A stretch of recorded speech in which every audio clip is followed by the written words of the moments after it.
Asia കപ്പിനുള്ള Indian സ്ക്വാഡിന് വേണ്ടി എല്ലാ ആരാധകരും വെയിറ്റിംഗ് ആണ്. എന്നാൽ ചില മാധ്യമങ്ങളുടെ റിപ്പോർട്ട് പ്രകാരം ഇത്തവണ ഇങ്ങനെയായിരിക്കും ഇന്ത്യൻ ടീമിന്റെ ഏഷ്യ കപ്പ് സ്ക്വാഡ് എന്നുള്ളതാണ്.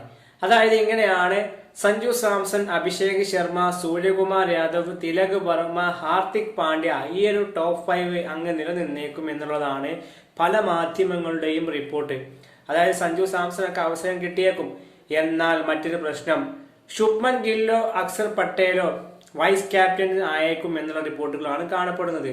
അതായത് ശുഭ്മൻ ഗില്ല് വൈസ് ക്യാപ്റ്റൻ ആവുകയാണെങ്കിൽ സഞ്ജു സാംസന്റെ ഓപ്പണിംഗ് സ്ലോട്ട് പോകുമോ എന്നുള്ളതാണ് പല ആരാധകരും ഉറ്റുനോക്കാൻ പോകുന്ന ഒരു കാര്യം. എനിക്ക് തോന്നുന്നു ശുഭ്മൻ ഗില്ലിനൊന്നും ഇങ്ങനെ വലിച്ച് T20യിലേക്ക് കൊണ്ടുവരേണ്ട ആവശ്യമൊന്നും ഇല്ല എനിക്ക് തോന്നുന്നുണ്ട്. പിന്നെ അക്സർ പട്ടേൽ വൈസ് ക്യാപ്റ്റൻ ആവാൻ സാധ്യത. അക്സർ പട്ടേൽ നമുക്കറിയാം, കഴിഞ്ഞ പരമ്പരകളെ അക്സർ പട്ടേൽ തന്നെയായിരുന്നു ഇന്ത്യൻ T20 ടീമിന്റെ വൈസ് ക്യാപ്റ്റൻ.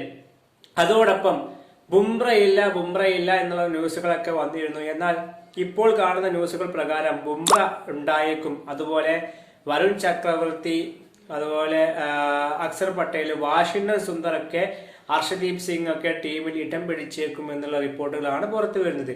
എന്നാൽ സെക്കൻഡ് ചോയ്സ് വിക്കറ്റ് കീപ്പർ ആയിട്ട് ജിതേഷ് ശർമ്മയോ അല്ലെങ്കിൽ അത് നമ്മുടെ രാജസ്ഥാൻ റോയൽസിന്റെ സൂപ്പർ താരമായിട്ടുള്ള മറ്റൊരു വിക്കറ്റ് കീപ്പർ ആയിട്ടുള്ള ധ്രുവ് ജൂറലോ ടീമിൽ ഇടം പിടിക്കാൻ സാധ്യതയുണ്ട് എന്നുള്ള റിപ്പോർട്ടുകളാണ് പുറത്തു വരുന്നത്.